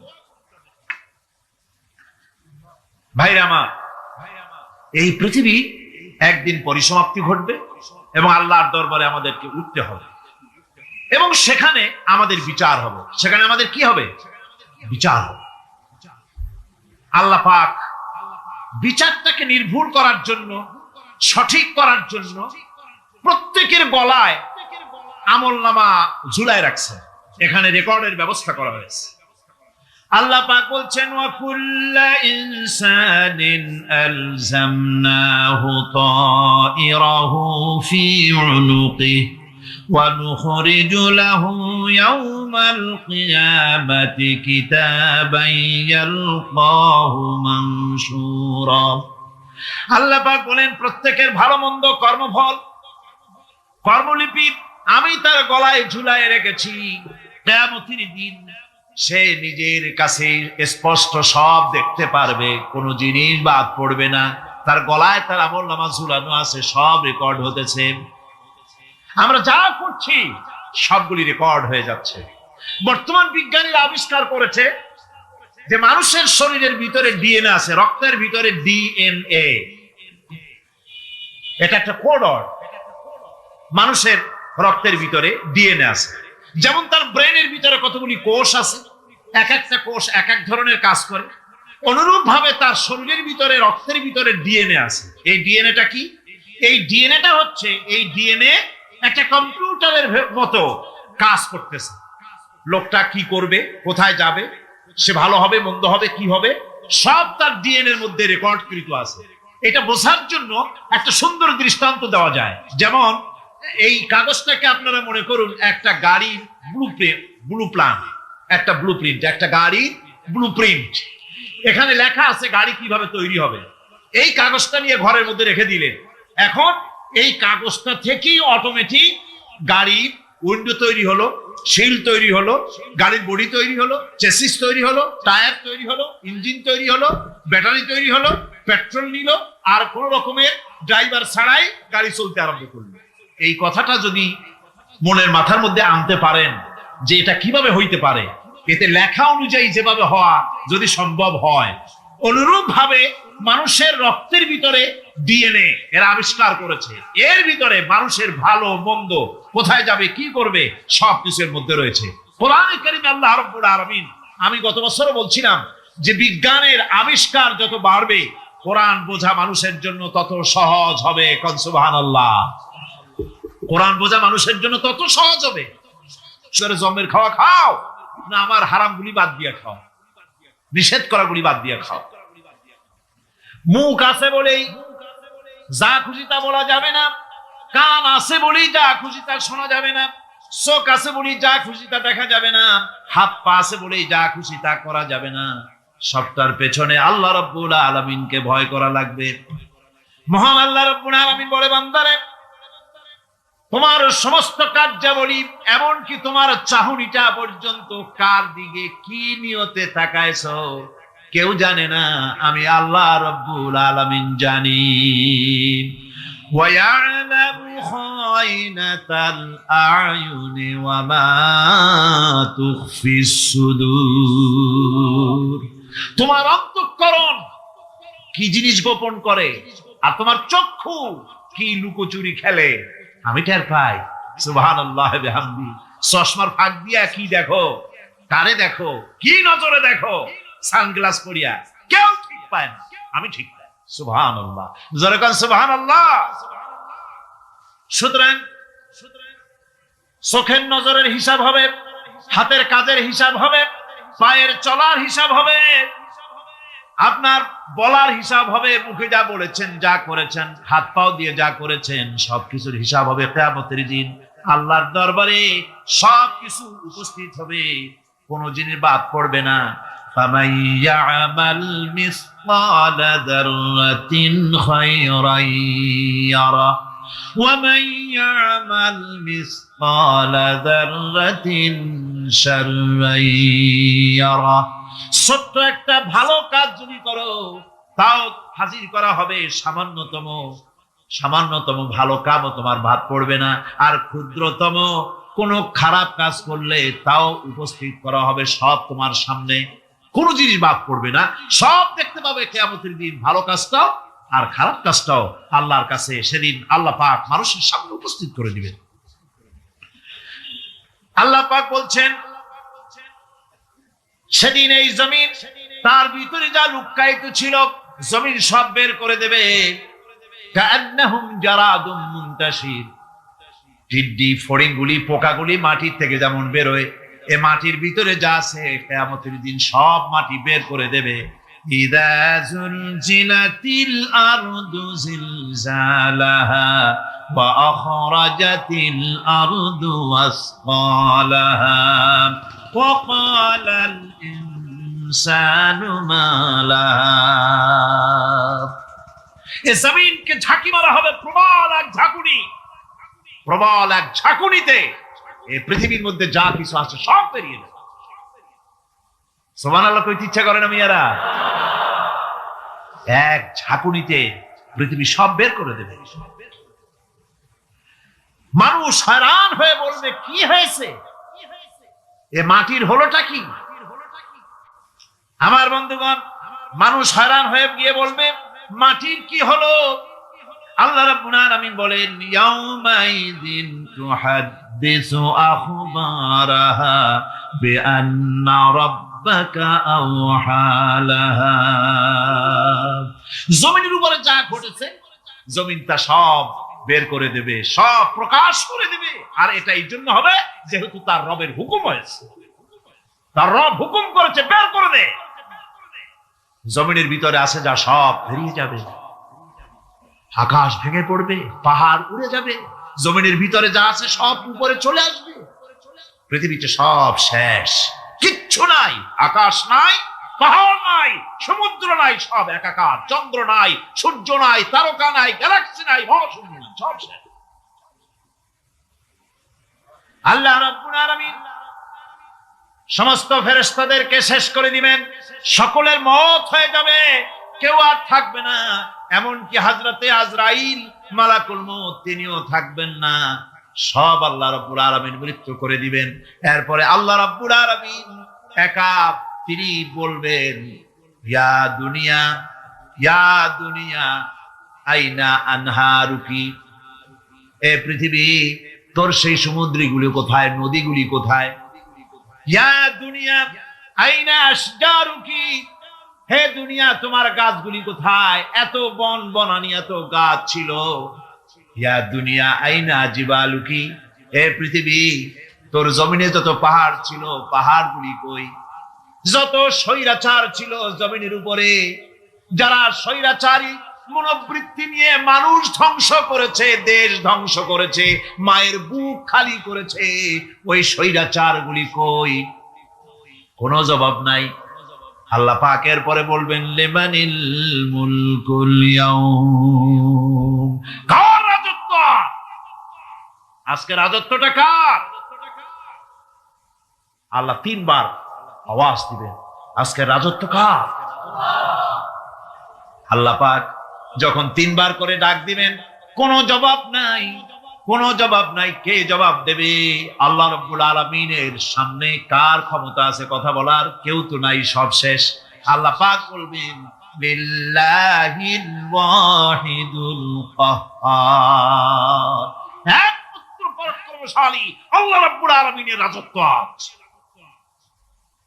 সেই হাসরের মাঠে আমাদের সকলকে উপস্থিত হয়ে যেতে হবে। কেউ আমরা এখান থেকে বাঁচতে পারবো না, সবাইকে উঠতে হবে। অপরাধীরা সেখানে অসহায় হয়ে যাবে, অপরাধীরা অসহায় হয়ে যাবে। আল্লাহ পাক বলেন, ফাইযা জাআতিস সাখাতু ইয়াওমা ইয়াফিরুল মারউ মিন আখিহি ওয়া উম্মিহি ওয়া আবিহি ওয়া সাহিবাতিহি ওয়া বানি। অবশেষে যখন কান ফাটানো আওয়াজ আসবে, এই আওয়াজ সেদিন মানুষ নিজের মা বাপ ভাই বোন সব থেকে বিচ্ছিন্ন হয়ে যাবে, সব একের থেকে আরেকজন পালায় যাবে, হারায় যাবে, কেউ কাউকে আর খুঁজে পাবে না। সেদিন ওই কিয়ামতের মাঠে বিভীষিকাময় দৃশ্য, মানুষ হয়রান হয়ে যাবে। মাথার এক হাত অথবা অর্ধ মাইল অথবা এক বিগত এতটুকুন উপরে ওই প্রকাণ্ড সূর্যটার তাপ আসবে, গুনাহগারের মাথার চান্দি ফেটে গিয়া মগজগুলি গলে গলে নাক কান দিয়ে বের পড়তে লাগবে, জিহ্বাটা কুকুরের মতো ঝুলে নাভিস্থল পর্যন্ত পড়ে যাবে, মাটিটা সূর্যের উত্তাপে তামার মতো গরম হয়ে যাবে, সারা হাসর জুড়ে আওয়াজ হবে, পানি পানি পানি। মানুষেরা হয়রান হয়ে যাবে। সেই হাসরের ময়দানে এই চরম কষ্টের ভিতরে আল্লাহ রাব্বুল আলামিন বলেন, সেদিন দুটো ভাগ হয়ে যাবে। একদল মানুষের চেহারা আলোয় ঝলমল হয়ে যাবে, আর একদল মানুষের চেহারাগুলি কালো হয়ে যাবে। উজুহু ইয়াওমাইযিন মুসফিরাতুন দাহিকাতুন মুস্তাবশিরা ওয়া উজুহু ইয়াওমাইযিন আলাইহা গাবারা। আল্লাহ পাক বলেন, এক শ্রেণীর মানুষের চেহারা হাস্যোজ্জ্বল ঝলমলে হয়ে যাবে, আর এক শ্রেণীর মানুষের চেহারাগুলি কালো হয়ে যাবে। তারহাকুহা কাতারা উলাইকা হুমুল কাফারাতুল ফাজারা। হাস্যোজ্জ্বল, স্বচ্ছন্দপূর্ণ, সুন্দর, উজ্জ্বল ঝলমলে চেহারা হবে ঈমান আনার কারণে, পরকালকে বিশ্বাস করার কারণে, আল্লাহ এবং রাসূলের কথা অনুযায়ী জীবন যাপনের কারণে চেহারাটা উজ্জ্বল হয়ে যাবে। আর আল্লাহর নাফরমানি, রাসূলের নাফরমানি, পরকালকে অস্বীকার করার কারণে কাফেরগুলির চেহারা, মুনাফিকগুলির চেহারা কালো হয়ে যাবে। তাদেরকে আলাদা করে দেওয়া হবে। ফামতাজুল ইয়াওমা আইয়ুহাল মুজরিমুন, মুজরিমদেরকে আলাদা করে দেওয়া হবে, দুইটা ভাগ হয়ে যাবে। এই চরম অবস্থা সৃষ্টি হবে কিয়ামতের ময়দানে। সেদিন রাসূল করিম সাল্লাল্লাহু আলাইহি ওয়াসাল্লাম উম্মতের জন্য সুপারিশ করবেন। সেই সুপারিশ যেন আমাদের করতে পারেন, সেজন্য আমাদেরকে তৈরি করতে হবে, সে ধরনের যোগ্য আমাদেরকে বানাতে হবে। বন্ধুগণ, এই পরকাল পরকালীন জীবন, এর সম্ভাবনা, এটা যে হবে এবং সেই পরকালে আমাদের সকলকে যে উঠতে হবে, কিয়ামতে আল্লাহর কাছে জীবনের সবকিছুর জবাবদিহি করতে হবে, এই ভীতি সৃষ্টি করতে চায় আল্লাহ পাক মানুষের ভেতরে। আল্লাহ পাকের চাইতে মানুষের কল্যাণকামী আর কেউ আছে? চিল্লায় কোন আল্লাহর চাইতে, বিশ্ববাসীর সৃষ্টি জগতের কল্যাণকামী আল্লাহর চাইতে, রাসূলের চাইতে বেশি কেউ কি আছে? সে আল্লাহ পাক সব বলে দিলেন, ওপেন সিক্রেট করে দিলেন, সব গোপন ফাঁস করে দিলেন। কেমনে বিচার হবে, কেমনে কিয়ামত অনুষ্ঠিত হবে, কেমনে কি হবে, সব খুলে খুলে আল্লাহ পাক বলে দিলেন আমাদেরকে ভালো হওয়ার জন্য। কোরআনে কারীম বলছে, লাইসাল বিররা আন তুওয়াল্লু বুজুহাকুম কিবালাল মাশরিকি ওয়াল মাগরিব। পূর্ব পশ্চিমে মাথা ঘুরানো, সার নত করা, মাথা ঘুরানো, মুখ ঘুরানো, এটাই কিন্তু সৎ কাজ এবং পুণ্যবানের জন্য, পুণ্যবান হওয়ার, সৎ কাজ করার, নেককার হওয়ার জন্য যথেষ্ট নয়, বরং ওয়ালাকিন্নাল বিররা মান আমানা বিল্লাহি ওয়াল ইয়াউমিল আখির। প্রকৃতপক্ষে সৎকারী মুমিন, ভালো কাজ করা, প্রকৃত মুমিন, সত্যিকারের ভালো মানুষ, সত্যিকারের ইমানদার হওয়ার জন্য 10টি কাজ লাগবে। কয়টি কাজ? 10টি কাজ লাগবে। সেই 10টি কাজের একটি কাজ গত বছর আপনাদের খেদমতে আরজ করা হয়েছে, 2টি বলা হয়েছে, বাকি আজকে বললাম আর একটা, হয়ে গেল 3টা। বাকি আছে কয়টা? 7টা। বাকি আছে আরো 7টা। পরকাল ভিত্তিক জীবনযাপন যদি করতে পারি তাহলে আমরা হব দুনিয়ার শ্রেষ্ঠ মানুষ। কোন আলহামদুলিল্লাহ। আল্লাহ নবীর সাহাবী প্রশ্ন করেছেন, নবীজি, বান্দা কখন আল্লাহর নিকটবর্তী হয়ে যায়? নবীজি বলেছেন, বান্দা যখন সেজদা দেয় তখন আল্লাহর বান্দার মাঝে কোনো হিজাব থাকে না, একদম আল্লাহ পাকের নিকটবর্তী হয়ে যায় বান্দা যখন সেজদায় পড়ে যায়। সুতরাং নামাজ হচ্ছে নিকটবর্তী হওয়া, সালাত এটা হচ্ছে নিকটবর্তী হওয়া। নামাজ ফরজ হওয়ার কারণ হচ্ছে এই যে মানুষ আল্লাহর বান্দা বা গোলাম হিসেবে সৃষ্টি হয়েছে, তাই একমুখী হয়ে এর বন্দিগি করা এটা হচ্ছে তার স্বাভাবিক একটা প্রকৃতি। আল্লাহ রাব্বুল আলামিন এই প্রকৃতির দাবি মিটাবার জন্যই নামাজের ব্যবস্থা করেছেন। মানুষের ফিতরত, মানুষের নেচার, মানুষের ফিতরত হচ্ছে এই যে কারো না কারো কাছে মাথা নত করা, হাত জোড় করা, মাথা নত করা, সার্বভৌমত্বের মালিক কাউকে মনে করা, হাত জোড় করতে হলে, মাথা নত করতে হলে, সার্বভৌমত্বের মালিক হিসেবে কাউকে গ্রহণ করতে হলে আল্লাহর বিকল্প কেউ আছে নাকি? ইসলামের মূল দাওয়াতটা হলো ফিতরাত অনুযায়ী দাওয়াত দেওয়া হয়েছে, মানুষ যেন মাথা নত করে, গোলামি করে। এজন্য আল্লাহ রাব্বুল আলামিন বলেছেন যে আমি মানুষ এবং জিনকে সৃষ্টি করেছি, তার কারণটাই হলো মা খালাকাতুল জিন্না ওয়াল ইনসা ইল্লা লিয়াবুদুন। মানুষ আর জিন জাতিকে সৃষ্টি করা হয়েছে ইবাদতের জন্য, গোলামির জন্য। ইবাদত আর গোলামি এটাই করতে হবে, গোলামি করতে হবে, দাসত্ব করতে হবে। আর এই দাসত্ব, আল্লাহর আনুগত্যই গোলামির দাওয়াত দিয়েছেন দুনিয়ার সব নবীরা। কোন নবী বলেন নাই যে আমার গোলামি করো। কেউ বলেছেন? বলেন জোরে, কেউ বলেছেন? আল্লাহ পাক বলেন, ওয়ালাকাদ বা'আসনা ফি কুল্লি উম্মাতির রাসূলা আন ইবুদুল্লাহা ওয়াজতানিবুত তাগুত।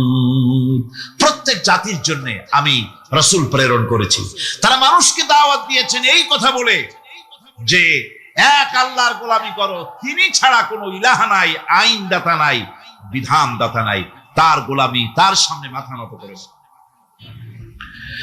নামাজ হচ্ছে তাওহীদের অবশ্যম্ভাবী এক বহির্প্রকাশ। তাওহীদের জন্য তাওহীদবাদী মানুষ যারা, তাদেরকে নামাজ আদায় করতেই হবে। আকীদা বিশ্বাসের দিক থেকে তাওহীদ যদি হয় পুরা দ্বীনের মূল উৎস, তাহলে আমলের দিক থেকে নামাজ হচ্ছে পুরা দ্বীনের মূল ভিত্তি। নামাজ হচ্ছে আমলের মূল ভিত্তি। এর বাস্তবায়ন ছাড়া দ্বীন পূর্ণ হয় না। নামাজ মুমিনের কেবলমাত্র একটি উত্তম আমলই নয়, বরং নামাজ হচ্ছে ঈমানের মূল ভিত্তি। যার কাছে নামাজ নাই তার কাছে কিছুই নাই। রাসূল করিম সাল্লাল্লাহু আলাইহি ওয়াসাল্লাম বলেছেন যে নামাজ যে ব্যক্তি পড়ে না, আল্লাহ পাকের সাথে তার কোনো সম্পর্ক বাকি থাকে না। সুতরাং এই নামাজটা হচ্ছে যে একমাত্র একাগ্র চিত্তে আদবের সাথে আল্লাহর সামনে রুজু হয়ে যাওয়া।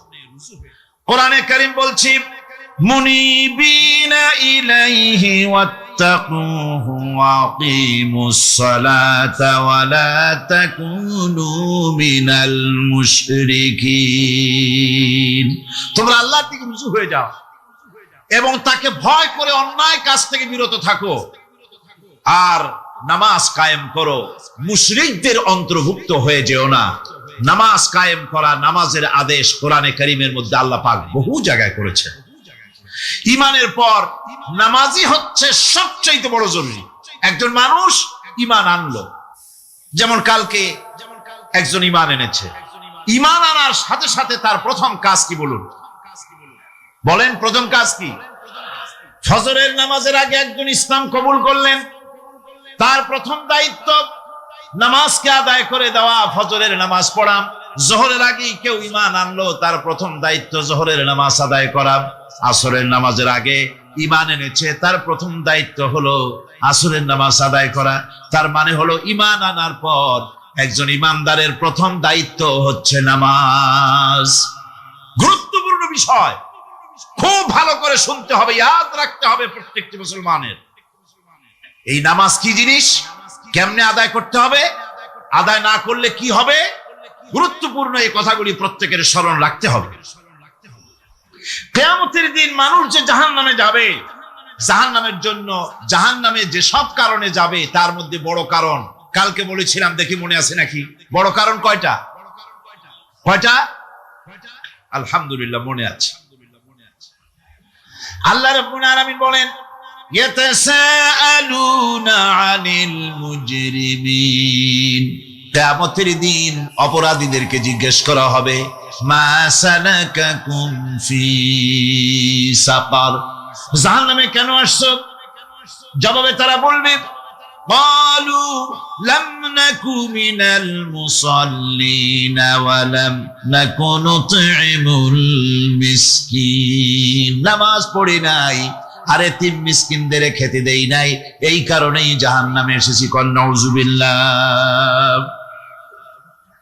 নামাজ যারা পড়বে না জাহান্নামে যেতে হবে। কোথায় যেতে হবে? আকীদাগত দিক থেকে ঈমান হলো তাওহীদের স্বীকৃতি, আর আমলের দিক থেকে নামাজ হচ্ছে তাওহীদের বহিঃপ্রকাশ। আপনি মুসলমান তা প্রমাণ হবে নামাজ দিয়ে। নামাজহীন ঈমানের দাবি মূল্যহীন। যার নামাজ নাই তার ঈমানের দাবি করার কোনো মূল্যই নেই। অনেক এরকম কথা বলে, হুজুর আমি মানুষটা নিতান্ত খারাপ না, যাই মনে করে, গ্রামে রাস্তা বানাইছি, ব্রিজ করে দিয়েছি, কালভার্ট করেছি, এতিম মিসকিনরে তাও মাঝে মধ্যে খাবার দেই, বিধবারে কাপড় চোপড় দেই, মানুষটা আমি নিতান্ত খারাপ না, তবে এই মাঝে মধ্যে একটু নামাজ পড়ি না, তাতে কি আমার ঈমান নষ্ট হয়েছে নাকি? আমি বলি, ভাই ঈমানই তো নাই, নষ্ট হবে কি? ঈমান থাকলে না নষ্ট হবে? ঈমান নাই।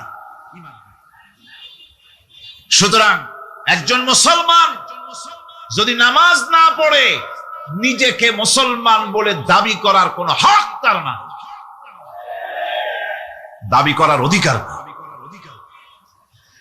নামাজ হচ্ছে জিন্দেগি, নামাজটাই মূলত জিন্দেগি। নামাজটা কি? জিন্দেগি। আল্লাহ রাব্বুল আলামিন শিখাচ্ছেন, কুল ইন্না সালাতি ওয়া নুসুকি ওয়া মাহইয়ায়া ওয়া মামাতি লিল্লাহি রাব্বিল আলামিন। মুহাব্বতের সাথে সবাই পড়েন, কুল ইন্না সালাতি ওয়া নুসুকি ওয়া মাহইয়ায়া ওয়া মামাতি লিল্লাহি রাব্বিল আলামিন। বলো আমার নামাজ, বলো আমার নামাজ, আমার কোরবানি, আমার হায়াত, আমার মত সবকিছুই আল্লাহ রব্বুল আলামিনের জন্য নিবেদিত।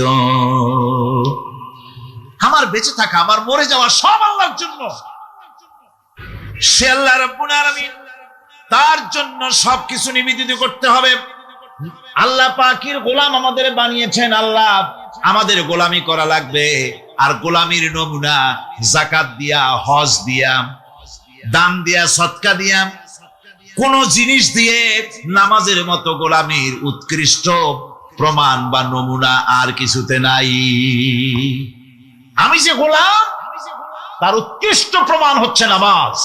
নামাজেই একটা মানুষ গোলামির অনুভূতিতে তাকে নিয়ে যায়।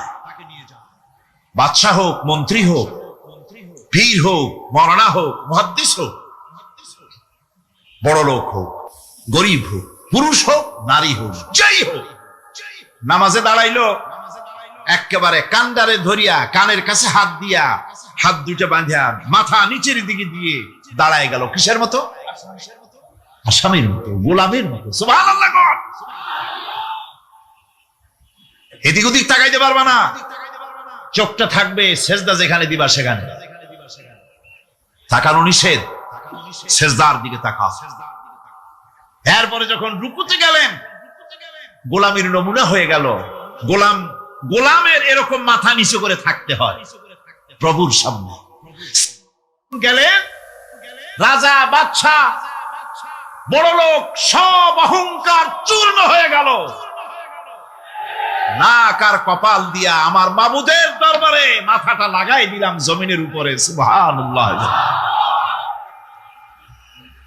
আমি আমার ভাষায় বলি, আমি আমার ভাষায় কথাটা এভাবে বলি, এই জমিনটা যদি কাগজ হয় আর আমার নাকটার কপালটা যদি কলম হয়, তাহলে আমি যে গোলাম দৈনিক 5 বার আমার নাক আর কপাল দিয়া জমিন নামক কাগজের উপরে, দাস খতের উপরে দৈনিক 5 বার নাক আর কপাল দিয়া সই করে দেই, আল্লাহ আমি তোমার গোলাম আর কারো গোলাম নই, আমি একমাত্র তোমার গোলাম। ঘুমের থেকে উঠে সেজদা দিয়ে বলি, দুপুরের সময় কাজ ফালাইয়া আরেকবার বলি, বিকেল আসার আগে আসরে আরেকবার বলি, দিন যখন শেষ হয় আরেকবার বলি, রাতে যখন শুতে যাই আরেকবার সেজদা দিয়ে ঘোষণা করি, মাবুদ আমি তোমার গোলাম। সুবহানাল্লাহ। নামাজ হচ্ছে ইসলামের গণ্ডির মধ্যে প্রবেশের প্রমাণ। কোরআনে কারীম বলছে, ফাইন তাবু ওয়া আকামুস সালাতা ওয়া আতাউজ যাকাতা ফাইখওয়ানুকুম ফিদ্দীন। সূরা তওবা এসেছে। তারা যদি তওবা করে আর নামাজ কায়েম করে, যাকাত যদি আদায় করে, তাহলে এখন তোমাদের সে দ্বীনি ভাই, এখন ভাই হয়ে গেল। একটু আগে ছিল কাফের, মুশরিক, এখন তোমার দ্বীনি ভাই। দ্বীনের গণ্ডির মধ্যে প্রবেশ করা, কলেমা পড়ার সাথে সাথেই নামাজ। নামাজ হচ্ছে দ্বীনের প্রধান গেট, দ্বীনের প্রধান তোরণ। দ্বীনের মধ্যে প্রবেশ করার জন্য এই গেট দিয়ে প্রবেশ করতে হবে। সুতরাং এই নামাজের এতই গুরুত্ব দেওয়া হয়েছে। ইসলাম যদি ক্ষমতায় আসে, আল্লাহ যেন এনে দেন, জোরে কোন আমিন। ইসলাম যদি ক্ষমতায় এসে যায়, রব্বুল আলামিন তাফসীরে মাহফিল, কোরআন সামনে নিয়া আশা করে তোমার দরবারে দোয়া করি, এই বিশাল জনসমুদ্রের দোয়া কবুল করো মাবুদ গো, এই বাংলাদেশকে ইসলামের দেশ বানাইয়া দাও। দেশটা যদি ইসলামের হয়ে যায়, আইন যদি আল্লাহর হয়, শাসন যদি সৎ লোকেরা করে, রব্বুল আলামিন কোরআন শরীফে বলেন, তাহলে তারা 4টা কাজ করবে। আল্লাযীনা ইম্মাক্কান্নাহুম ফিল আরদ আকামুস সালাতা ওয়া আতাউজ যাকাত ওয়া আমারু বিল মা'রুফি ওয়া নাহাউ আনিল মুনকার। মুমিনেরা ক্ষমতায় এসে প্রথম যে কাজটা করবে, প্রথমে ক্ষমতা এসেই নামাজ বাধ্যতামূলক করবে। প্রথম কি? ওয়াজ নসিহতে অনুরোধ করা হবে না, বাবাজিরা আল্লাহর রাস্তায় নামাজটা পড়ে না। রেডিও এবং টেলিভিশনের মাধ্যমে রাষ্ট্রপ্রধান অর্ডার করে দিবেন, যারা আকেল বালিগ সকলের জন্য নামাজ বাধ্যতামূলক, নামাজ পড়তেই হবে, এটা অর্ডার। বেলা যখন 1টা বেজে যাবে, বেলা যখন 1টা বাজবে, সমস্ত মসজিদে আজান শুরু হয়ে যাবে। আজানের সাথে সাথে অফিস, আদালত, কল কারখানা, ক্ষেত খামার, শিক্ষাঙ্গন সব ডেডলক হয়ে যাবে। আধা ঘন্টার জন্য বন্ধ হয়ে যাবে। যারা মুসলমান অফিসে, কলেজে, ইউনিভার্সিটিতে, সর্বত্র তারা নামাজের জন্য প্রস্তুতি নেবেন। আধা ঘন্টার ভিতরে নামাজ আর খানা সেরে আবার কলেজ চলবে, বিশ্ববিদ্যালয় চলবে, কল চলবে, কারখানা চলবে, ক্যান্টনমেন্ট চলবে, সেক্রেটারিয়েট চলবে, সব আপন গতিতে চলতে থাকবে। আল্লাহর রহমত, বরকত আকাশ ফেড়ে নাজিল হয়ে যাবে। আর এই অর্ডার যে দেওয়া হবে, নামাজ পড়বেন, নামাজ পড়বেন সেখানে। থানায় যখন আজান হবে, থানায় আজান হয়ে গেছে, থানার স্টাফ, পুলিশ যারা আছে জামাতে খাড়া হয়ে যাবে, ইমামতি করবেন ওসি সাহেব। এসপির অফিসে এসপি সাহেব ইমামতি করবেন, ডিসি সাহেব তার অফিসে ইমামতি করবেন, মন্ত্রী সেক্রেটারিয়েট ইমামতি করবেন, প্রেসিডেন্ট বঙ্গভবনে ইমামতি করবেন। বিশ্ববিদ্যালয়কে বাঁচায় কে? জোরে চিল্লায় কোন কে? এই নামাজ মানুষকে অন্যায় কাজ থেকে বাঁচায় দেয়। নামাজ যে মানুষকে অন্যায় কাজ থেকে বাঁচায়, কেমনে বাঁচায়? আমরা যে নামাজ পড়ি, এই নামাজে তো আমাদেরকে অন্যায় কাজ থেকে বাঁচাইতে পারে না। নামাজি বহুত মানুষ আছে অন্যায় করে, করে কিনা? কর না, করে না? করে। নামাজি অথচ অন্যায় করে। আর আল্লাহ বলছেন নামাজিকে, নামাজ তাকে অশ্লীলতা থেকে ফিরায়। তাহলে কথা কাটটা ঠিক? আল্লাহটা জোরে বলেন, কাটটা ঠিক? অবশ্যই আমার আল্লাহর কথা হক। আমি ভুল করতেছি, আমি যেন কোথাও ভুল করতেছি, সামথিং ইজ রং, কোথাও যেন আমরা ভুল করে বসতেছি, সেই ভুলটা কি আমরা আবিষ্কার করতে চেষ্টা করবো ইনশাআল্লাহ। প্রথম যে কথাটা সেটা হচ্ছে যে আমরা যা নামাজে পড়ি আমরা তা বুঝি না। কথা ঠিক কিনা? আমি যদি এখন প্রশ্ন করি সামি আল্লাহু লিমান হামিদা অর্থ কি, কম ফার্স্ট ডিভিশনে কয়েকটা লেটার নিয়ে ফেল করবেন, এরকম লোক আছেন না নাই? সুবহান রাব্বিয়াল আলা অর্থ কি জানি না, সুবহান রাব্বিয়াল আযীমের অর্থ কি জানি না, দোয়া কুনুত অর্থ কি জানি না, তাশাহুদ অর্থ কি জানি না, সূরা ফাতিহার অর্থ কি জানি না। এমন কি উযুর মধ্যে কয়টা ফরজ তা অনেকে জানে নাই। কথা কি বেশি বললাম না ঠিক বলছি? একজনে জিজ্ঞেস করলো, মিয়া উযুতে কয় ফরজ? হুজুর কি মনে করেন যে বুঝি জানি না? এটা তো সাধারণ ব্যাপার, বলেন না কয় ফরজ? উযুতে তো 17 ফরজ। কি কি কয়? হাত ধোয়া, পাও ধোয়া, মুখ ধোয়া, নাক ধোয়া, চোখ ধোয়া, জিহ্বা ধোয়া, মাথা ধোয়া। বলতে বলতে গুনে দেখা গেল প্রায় 19টার মতো বলছে।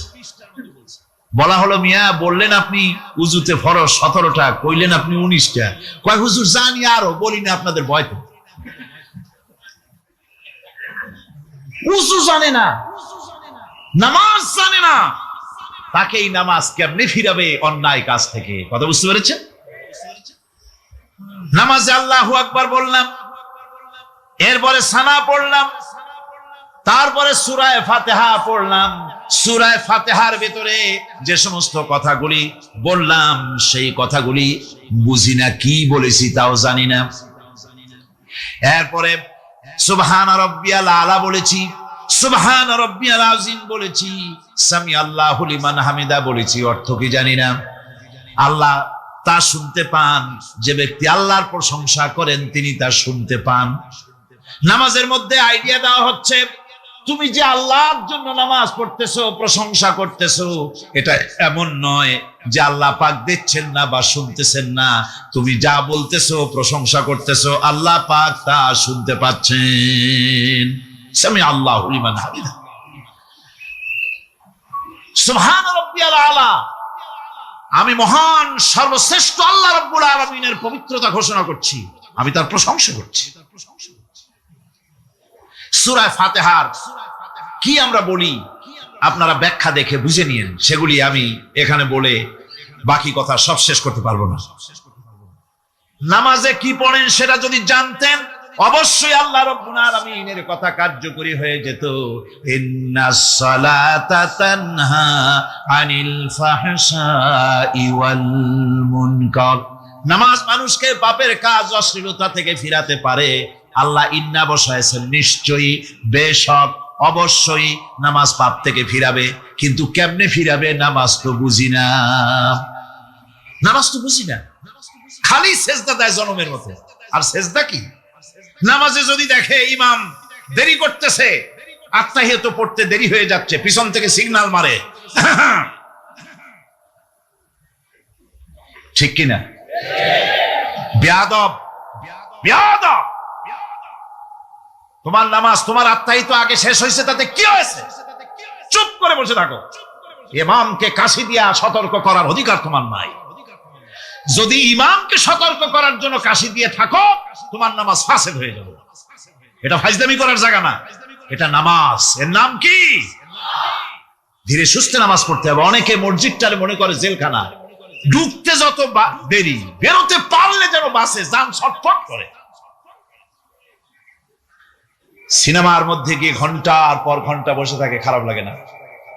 মসজিদে কেরাত যদি একটু লম্বা পড়ে, পিছনে বসে খালি কি যে করে মনে মনে বলতে থাকে যে ইমাম এমন কাঁচা ছাড়া ছাড়ি না। আর গান যখন শোনে শুনতেই থাকে, কত মজা, ঘুম আসে না। নাউযুবিল্লাহ।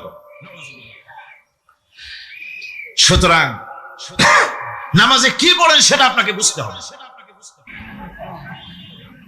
সঠিকভাবে নামাজ পড়ার পরও যদি কোনো মানুষের সঠিকভাবে, ভালো করে শোনেন, সঠিকভাবে নামাজ পড়ার পরেও যদি কোনো মানুষ পাপের থেকে না ফেরে, তাহলে বুঝতে হবে একথা, পানি আর সাবান দিয়া কাপড় ধুলে কাপড়ের ময়লা যাবে, কিন্তু পানি আর সাবান দিয়া কয়লা জনমের মতো ধুইলেও কয়লার ময়লা যাবে না। কথা বুঝে আসছে? এর থেকে আর উত্তম দৃষ্টান্ত আমার কাছে নাই। নামাজ পড়ার পরেও যদি চরিত্র ভালো না হয়, বুঝতে হবে নামাজ হচ্ছে না, কাঙ্ক্ষিত মানের নামাজ আদায় হচ্ছে না। আল্লাহর নবী বলেছেন, যার নামাজ পাপ কাজ হতে ফিরাতে পারলো না, তার নামাজ নামাজি নয়। আবার শুনুন, রাসূল বলছেন, যার নামাজ তাকে পাপের কাছ থেকে ফিরাতে পারলো না, তার নামাজ নামাজ নয়, ওটি নামাজ হয় নাই, যার জন্য তার পাপ থেকে তারে ফিরাইতে পারছে না। আর কিয়ামতের দিন বেনামাজিরা সবচাইতে বেশি অপমানিত হবে। সবচাইতে বেশি অপমানিত হবে কারা? বেনামাজিরা। কিভাবে? ইয়াউমা ইউকশাফু আন সাকিন ওয়া ইউদআউনা ইলাস সুজুদি ফালা ইস্তাতিউন। সেদিন কঠিন সময় আল্লাহ রাব্বুল আলামিন লোকদেরকে সিজদা করার জন্য বলবেন, কিন্তু যারা বেনামাজি ছিল দুনিয়ায়, তারা সিজদা দিতে পারবে না। বলেন নাউযুবিল্লাহ। অবস্থাটা কি হবে? খাশিআতান আবসারুহুম তারহাকুহুম যিল্লাহ। তাদের দৃষ্টি নিচু হবে, লাঞ্ছনা এবং অপমান তাদের উপরে চেপে বসবে, সিজদা দিতে পারবে না। আল্লাহ আমাদেরকে ক্ষমা করুন। কিয়ামতের দিন হযরত আদম আলাইহিস সালাম থেকে শুরু করে পৃথিবীর সমস্ত মানুষের সামনে আল্লাহ রাব্বুল আলামিন সিজদা করার জন্য অর্ডার করবেন। যারা নাকি বেনামাজি, ওরা আল্লাহর দরবারে সেদিন সিজদা দিতে পারবে না, লাঞ্ছিত, অপমানিত হবে। জোরে বলেন নাউযুবিল্লাহ।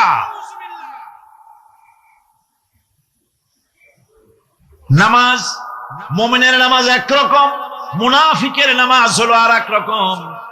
মুনাফিকরাও নামাজ পড়ে, পড়ে কিনা কোন? মুনাফিকেরাও নামাজ পড়ে। মুনাফিকেরা যখন নামাজ পড়তে যায়, আল্লাহ রাব্বুল আলামিন বলতেছেন, ওয়া ইযা কামু ইলাস সালাতি কামু কুসালা। মুনাফিকিরা যখন নামাজ পড়তে দাঁড়ায়, নামাজে আসে ঠিক তারা, কিন্তু নামাজের জন্য দাঁড়ায় খুব শৈথিল্য ভাবে দাঁড়ায়, কাহিলি সুস্তি, এ জায়গা চুলকায়, পায়জামা ধরে টান দেয়, টুপিটা ঘুরে যায়, এদিক ওদিক তাকায়। মুনাফিকের নামাজ দেখলেই ঠিক পাওয়া যায় যে বেটা মুনাফিক। এইভাবে সে দাঁড়ায়। তার নামাজটা কি জন্য?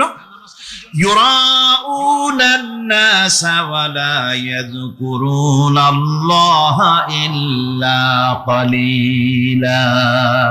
তাদের নামাজ হচ্ছে মানুষকে দেখাবার নামাজ। নাউযুবিল্লাহ। এখন দেখবেন এই মৌসুম আসছে, নামাজের মৌসুম, বেনামাজিদের নামাজের মৌসুম। জনসভা হচ্ছে, নির্বাচন আসতেছে, নামাজে রক্ত হয়ে গেছে, তাড়াতাড়ি আজান হয়ে গেল। টুপি না থাকলে রুমাল একটা মাথায় দিল, উজু আছে কিনা আছে, আল্লাহু আকবার, যা আছে কপালে হয়ে যাক। মানুষকে দেখাবার জন্য এরা নামাজ পড়ে। এরা আল্লাহ শরণার্থে নামাজ খুব কম লোকই করে। এরা হচ্ছে মুনাফিক। দুনিয়া এবং আখিরাতে কল্যাণের জন্য একমাত্র মাধ্যম হচ্ছে নামাজ। দুনিয়াও যদি কল্যাণ চাই, আখিরাতেও যদি কল্যাণ চাই, তাহলে এর জন্য কি করতে হবে? আমার কথা নয়, আল্লাহ রাব্বুল আলামিনের কথা শুনুন। রব্বুল আলামিন বলেন, ক্বাদ আফলাহাল মুমিনুন আল্লাযীনা হুম ফি সালাতিহিম খাশিউন ওয়াল্লাযীনা হুম লিয-যাকাতি ফাঈলুন ওয়াল্লাযীনা হুম লিফুরুজিহিম হাফিজুন। নিশ্চিতভাবে সেই সব মুমিন কল্যাণ লাভ করবে, নিশ্চিতভাবে। তারা হচ্ছে ওই সব লোক যারা নিজেদের নামাজ ভীতি মিশ্রিত ভীতি মিশ্রিত অবস্থায় বিনয়ের সাথে যারা নামাজ আদায় করে, যারা বেহুদা কাজ থেকে বিরত থাকে, যারা যাকাতের পন্থায় কর্মতৎপর হয়, আর যারা নিজের লজ্জাস্থানকে হেফাজত করে। এরপরে আল্লাহ পাক বলেন, ওয়াল্লাযীনা হুম লিআমানাতিহিম ওয়া আহদিহিম রাউন ওয়াল্লাযীনা আলা সালাওয়াতিহিম ইউহাফিজুন ওয়াল্লাযীনা আলা সালাতিহিম হাফিজুন। আর যারা তাদের আমানতকে পূর্ণ করে, আমানত এবং তাদের ওয়াদা চুক্তি পূর্ণ করে, এবং যারা নিজেদের নামাজ সমূহকে পূর্ণভাবে হক আদায় করে নামাজ পড়ে, নামাজের যারা হেফাজত করে, এরা কারা? এরা হচ্ছে উলাইকা হুমুল ওয়ারিসুন আল্লাযীনা ইয়ারিসুনাল ফিরদাউসা হুম ফিহা খালিদুন। এরা হচ্ছে সেই সব লোক, এরা উত্তরাধিকার হচ্ছে জান্নাতের উত্তরাধিকার, জান্নাতুল ফিরদাউসে আল্লাহ রাব্বুল আলামিন এই গুণ বিশিষ্ট লোকদের জন্য জায়গা করে দিবেন। জোরে কোন সুবহানাল্লাহ। নামাজকে পড়তে বলা হয় নাই, কোরআন শরীফে বলা হয়েছে নামাজ কায়েম করো। কি বলা হয়েছে কোন তো দেখি? নামাজ কায়েম করো, নামাজ পড়ো। এই কথা কিন্তু কোরআন শরীফে কোন জায়গায় আছে নাকি? এখন কায়েম করা কারে বলে? একটা গুরুত্বপূর্ণ আরেকটি বিষয়। নামাজ কায়েম করতে বলা হয়েছে। কায়েম কি? কায়েমটা হচ্ছে দৃষ্টান্ত স্বরূপ বলা যায় যে জিনিসটা সমাজে প্রতিষ্ঠিত আছে ওইটারে বলে কায়েম হওয়া, আর যেটা প্রতিষ্ঠিত নাই ওটা কায়েম নাই। কায়েম মানেই হলো প্রতিষ্ঠিত থাকা। যেমন আমাদের দেশে, আমাদের সমাজে নারী পুরুষ শিশু বৃদ্ধ সকলেই কাপড় পরা, শাড়ি পরা, লুঙ্গি পরা, এই কাপড় পরাটা কায়েম আছে, প্রতিষ্ঠিত আছে না নাই? যার কারণে কাপড় পরা সমাজে কায়েম আছে বলে উলঙ্গ মানুষ সমাজে খুঁজে পাওয়া যায় না, পাগল ছাড়া। ঠিক কিনা? একটা বাচ্চাকেও যদি উলঙ্গ হতে বলেন এখানে, 5 বছর 6 বছর একটা বাচ্চাকেও, সে কিন্তু রাজি হবে না। ঠিক কিনা? যেহেতু কাপড় পরা সমাজে প্রতিষ্ঠিত আছে, সেহেতু উলঙ্গ মানুষ পাওয়া যায় না, কাপড় পরাটাই এখানে প্রতিষ্ঠিত। সুতরাং এখন অবস্থাটা এই হয়েছে, কাপড় পরা প্রতিষ্ঠিত আছে বলে কোন উলঙ্গ মানুষ এসে যদি এই মঞ্চে দাঁড়ায় আর বলে আমাকে একটু বক্তৃতা করতে দেন, আপনারা কি করবেন? মঞ্চে তো উঠতেই দিবেন না।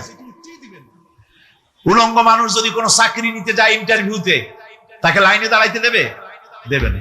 এমনকি উলঙ্গ হয়ে যদি বাড়িতে প্রবেশ করে, তার বউ দূর দূর করে তাড়ায় দেবে। ঠিক কিনা? যেহেতু সমাজের ভিতরে কাপড় প্রতিষ্ঠিত আছে, সেই জন্য এই উলঙ্গ মানুষ পাওয়া যায় না। অনুরূপ ভাবে নামাজ যদি প্রতিষ্ঠিত হতো সমাজের ভিতরে, তাহলে বেনামাজি খুঁজে পাওয়া যেত না।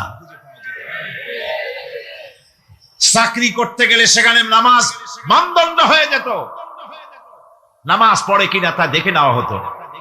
বেনামাজি লোক পাওয়াই যেত না যদি প্রতিষ্ঠিত থাকতো। প্রথম প্রশ্নই হতো তুমি নামাজ পড়ো কিনা। ইলেকশনে যদি একজন উলঙ্গ মানুষ এসে দাঁড়ায়, ভাইরা এবার আমার বোতল মার্কা বাক্স, উলঙ্গ মানুষ এসে ভোটে দাঁড়াইছে, আপনারা ভোট দিবেন? ওইটা কাপড় প্রতিষ্ঠিত আছে বলে, লুঙ্গি প্রতিষ্ঠিত সমাজে আছে বলে উলঙ্গ মানুষকে আপনি ভোট দিবেন না। নামাজ যদি প্রতিষ্ঠিত থাকতো সমাজে, বেনামাজি মানুষ যদি এসে মঞ্চে দাঁড়ায়া যতই বলতো আমি ক্ষমতায় গেলে এই করব সেই করব, নামাজ প্রতিষ্ঠিত থাকলে পরে বেনামাজিরে কেউ ভোট দিত না। নামাজ যদি প্রতিষ্ঠিত থাকতো তাহলে অফিসের অফিসার তো দূরের কথা, বেনামাজি অফিসের ঝাড়ুদারের চাকরিও তার কিসমতে জুটত না যদি নামাজ প্রতিষ্ঠিত থাকতো। এর নাম হলো নামাজ কায়েম হওয়া। নামাজ কায়েম থাকলে এই অবস্থার সৃষ্টি হতো। এই জন্য আল্লাহ পাক বলেছেন নামাজকে কায়েম করতে হবে। নামাজ হবে সব ভালো কাজের মানদণ্ড। সমস্ত ভালো কাজের মানদণ্ড কি? নামাজ। নামাজ আমাদেরকে বড় রকমের শিক্ষা দেয়। কি শিক্ষা দেয়?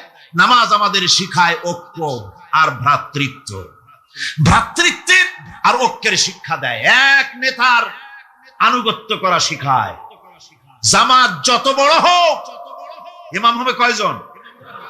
একজন ইমাম হবে। আর এই ইমাম মানে কি? নেতা। ইমাম মানে কি? নেতা। নির্বাচন শিখায় নামাজে। নেতা নির্বাচন কে শিখায়? নামাজ শিখায়। বোঝেন খুব ভালো করে। কিভাবে? মনে করুন চট্টগ্রাম শাহী মসজিদে ইমাম প্রয়োজন। এখন সেই ইমাম নেওয়ার জন্য ইন্টারভিউ কল করা হলো, বিজ্ঞাপন দেওয়া হলো পত্রিকায়। অনেক আলেম আসলেন। ইন্টারভিউ বোর্ডে যারা বসলেন তারা ইন্টারভিউটা কিভাবে নেবেন? যার মাথার চুল লম্বা বেশি তার ইমামতি দেওয়া হবে। যার লুঙ্গিটা পায়ের গিরার তলে তারে দেওয়া হবে। যার মোষটা মুখের মধ্যে গিয়া ঢুকছে, হাসি দিলে বুঝাই যায় না হাসে না কান্দে, তারে দিবে। দাড়িগুলা কামাইছে তারে দেবে। সিগারেট খায় বা অবশ্য চট্টগ্রাম আর সিলেটে সিগারেটের ফতোয়া ভিন্ন রকম। বরিশালে আমি যেখানে জন্মগ্রহণ করেছি, আমার এলাকায় কোনো আলেম যদি সিগারেট খায়, মসজিদের ইমাম তো ভালো, মসজিদ ঝাড়ু দিতেও ঢুকতে দেবে না মসজিদে। এটা এই এলাকার এক রকমের কায়দা। আমি এটার ব্যাপারে কথা নাইবা বললাম। তো আপনারা খুঁজে দেখবেন সে সিনেমা দেখে নাকি, মিথ্যা কথা বলে নাকি, বউ পর্দায় থাকে নাকি। এগুলি মাইক্রোস্কোপ যন্ত্র দিয়ে ইমামের মাথা থেকে পা পর্যন্ত দেখবেন কিনা কন? আচ্ছা এবার কোন তো দেখি এই ইমাম সাহেব ইমামতি করবে কতজন লোকের? 500, 1000। শাহী মসজিদে ধরেন 5000 লোক হইল। 5000 লোক, 5000 লোকের ইমাম নির্বাচনের সময় পা থেকে শুরু করে মাথা পর্যন্ত দেখেন, এমনকি বউ পর্যন্ত। বৌমনি আনিয়ে দেখেন না, পর্দায় থাকে কিনা এইটা আপনারা দেখেন, ঠিক কিনা? এ খবরটা নেন। 5000 লোকের একটা ইমাম বানাতে গিয়ে মাইক্রোস্কোপ যন্ত্র দিয়ে দেখেন মোষ কেমন, দাড়ি কেমন, চুল কেমন, পাও কেমন, হাত কেমন, হাতে নখ লম্বা কিনা, দাঁতে ছাতা কিনা, বউ পর্দায় থাকে কিনা, মিথ্যা কথা কয় কিনা, এত দেখেন। আর যখন নির্বাচন আসে তখন 2.5 থেকে 3 লক্ষ মানুষের জন্য একজন এমপি নির্বাচিত হয়। সেই ইমামকে বাছাই করার জন্য নামাজ পড়ে কিনা, জিনাকার কিনা, মদখোর কিনা, সুদখোর কিনা। আমিন তুষকাল গ্রাম, রমিয়া থানার উত্তর পাশে, পাহাড়ের পাশে। এর ছোটবেলায় এই কবরের পাহারাদার ছিল। কি ছিল? আর এর এক বন্ধু ছিল টাগুয়া। আল্লাহ কোরআনে কয় যাদের টাক পড়া তাদের রাষ্ট্র দায়িত্ব দিলে ওই রাষ্ট্রকে তারা জড়ো করে ফেলে। ফিরাউনের 40 জন মন্ত্রীর ছিল মাথাটা হুয়া। জীবনে দেশ এবং প্রবাসী বহুত বক্তার শুনছ। আজ গোপালগঞ্জ দুর্গপুর ইউনিয়ন কংসুর গ্রামে আল্লামা ডক্টরের ওয়াজ নজরুলের আসন। ফিরাউনের মন্ত্রী 40 জন ছিল, সব শালার টাক পড়া ছিল। হাত উঠা। ফিরাউন কাসিয়া বলল, আদরের স্বামী গো